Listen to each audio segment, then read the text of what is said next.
好的，那接下来呢，我们将采访到的是 TEMATYS 的分析师 Mr. Kimon. Hi, Mr. Kimon. Could you briefly introduce yourself and to the audiences? Hello, and thank you for inviting me to this event, so the Light Leads the Future interview. My name is Kimon Moratis, and I work in TEMATYS. So TEMATYS is a market analysis and consulting company based in Paris, France. And actually, we are a group of experts committed of bringing the most accurate and up-to-date information on photonic technologies and their markets. So what is the situation regarding the photonic industry in Europe and globally? So photonics is a group of technologies that enable the generation, amplification, modulation, and detection of light. These technologies are present in multiple sectors that are critical for maintaining and progressing our modern and technologically oriented societies, such as food and industrial production, medicine, sensing and smart infrastructures, communications, and defense. During the last 10 years, photonics saw a significant growth globally, and their market evolved from $550 billion in 1915 to near $870 billion in 2023.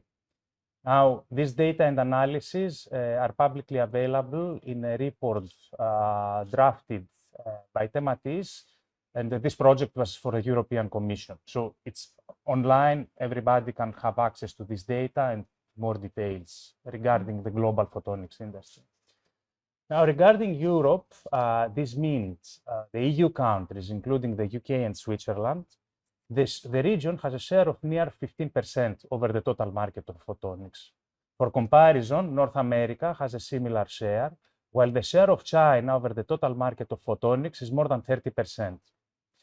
The European photonics industry is targeting predominantly applications in the sectors of production and manufacturing, healthcare, optical instrumentation, and sensing. Another segment that is expected to boost the European photonics market is defense, especially in countries like France, Germany, and the UK. Europe, on the other hand, is lagging behind with respect to the US and China in the segment of communications. But there is an ongoing attempt for a dynamic entry in this market with the development of silicon photonics chips that they will equip next-generation optical transceivers for data centers. This initiative is quite recent, though, and it remains to be seen how it will evolve. In terms of production, Germany has by far the largest volume, followed by France and the UK. Regarding sales, around 50% of photonics production in Europe is for addressing to the needs of domestic markets, and the remaining 50% is exported predominantly in Asia. So what are the future trends and market opportunities of photonics-based technologies? So countries worldwide will face multiple challenges in the near future, and photonics will be an integral part of the technologies that they will be used for addressing to them. Maybe the most important is climate change and the subsequent need for energy transition, food production improvement, and optimization of agriculture yields. At the same time, the requirements for better resources and materials management will drive the transformation of multiple industries and manufacturing methods.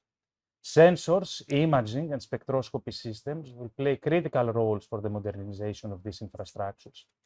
As a remark, a technique that can provide valuable feedback about the efficiency of a production line or the crop's growth and health in a field is hyperspectral imaging. TEMATYS released a report providing a detailed analysis on the technology and the applications and markets of hyperspectral cameras in 2022, which actually had a very positive impact. And upon the request of industrialists and experts in the field, the company is currently working on the report update, which is expected to be released later this year.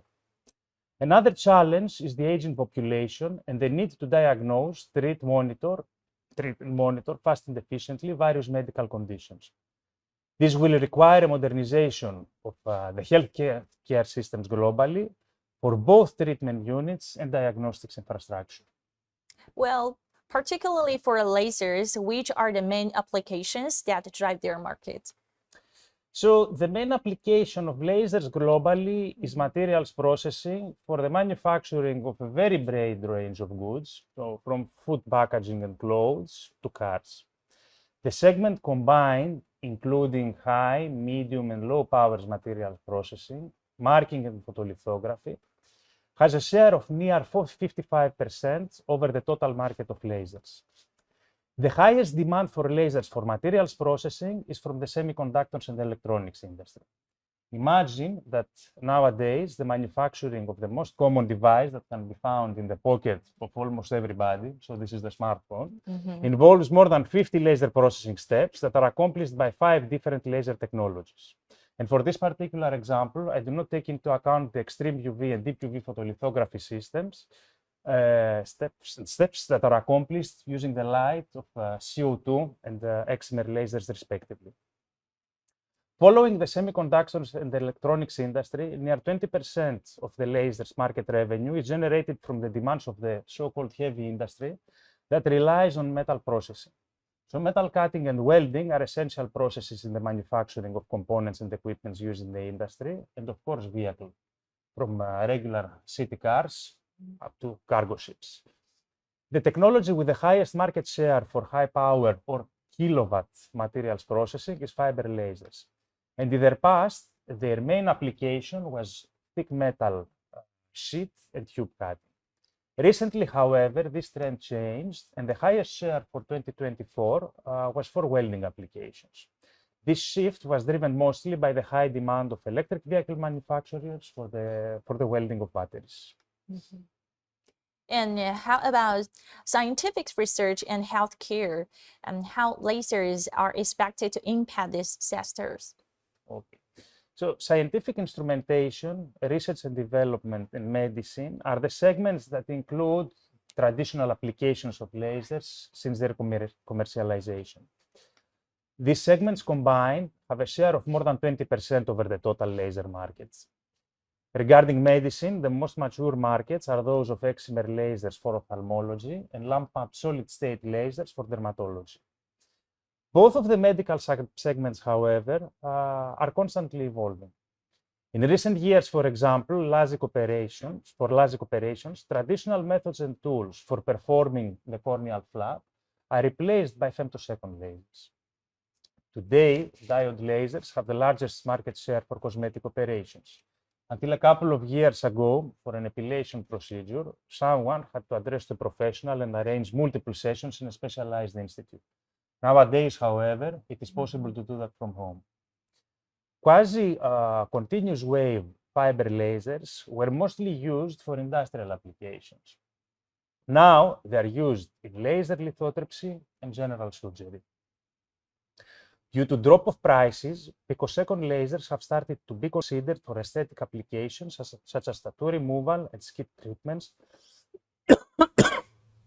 due to the minimization of the heat-affected zone with respect to other technologies.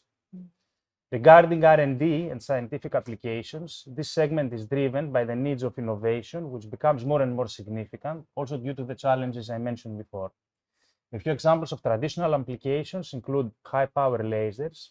These are lasers that emit very energetic pulses in the range of petawatts and are used for nuclear waste management and plasma physics.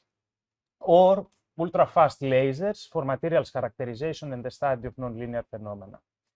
An emerging subsegment of this field that has started to grow rapidly during the last years is quantum computing, and particularly photonic quantum computing.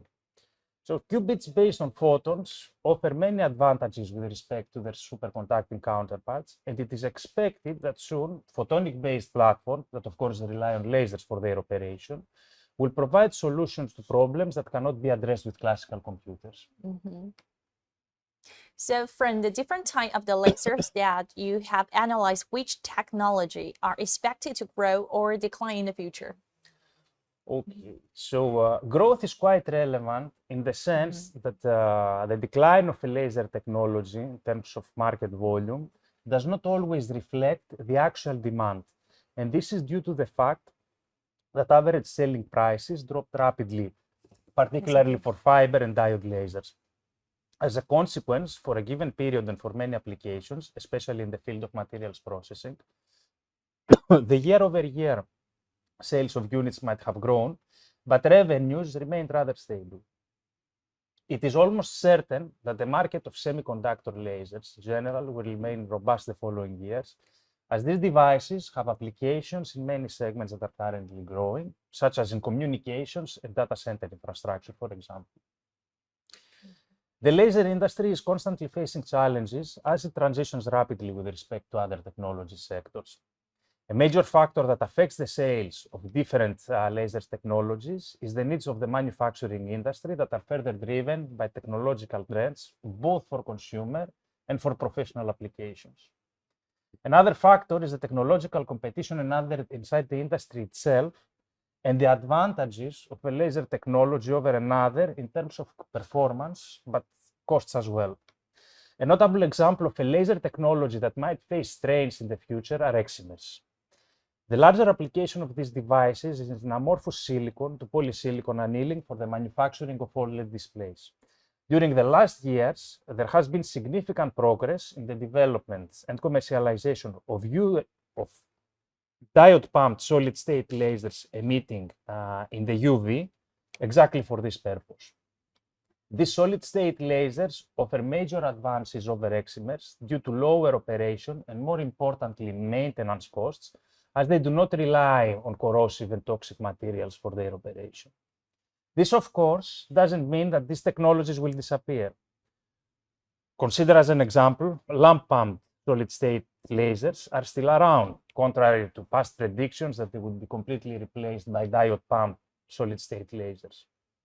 In a similar fashion, the market of CO2 lasers was supposed to shrink a lot due to the replacement by fiber lasers for industrial applications. Nowadays, these devices are equipping the extreme UV photolithography systems and are part of a multi-billion-dollar business.